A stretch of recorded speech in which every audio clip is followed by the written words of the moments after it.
All right, we're going to look how to graph this kind of piecewise function. Now, the idea is in each different region of x, the graph takes a different type of graph. So between -2 and -1, the graph is at -2. Now, this can be anything. In this case, it's just constants, but it can really be anything. So if I think of this graph, and the only x's that are involved are -2, -1, 0, 1, and 2.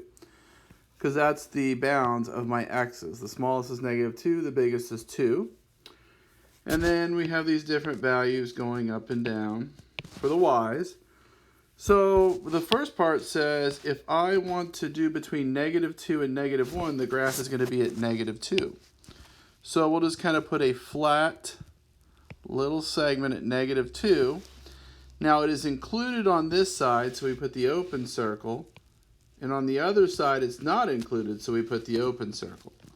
So closed circle because it's less than or equal to at -2, but just less than, so we have the open circle at -1. And then for the next part, at -1, see it says at -1, it should be at -1. So we'll jump up here at -1 to -1. And then this goes all the way until 0 for the x, and then it stops here. And then we go to the next piece, which is 0. And it's 0 from including 0 all the way to 1, but not including 1. And then it is at 1 from including 1 to 2, but not including 2. So this right part, this part over here, is how you are going to get your bound, your open circle, your closed circle. And then these functions over here, these are how you get the y values.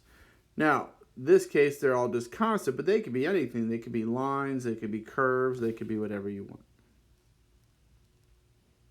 So that's a real simple kind of basic starting off piecewise function, and that's probably the easiest way to graph it.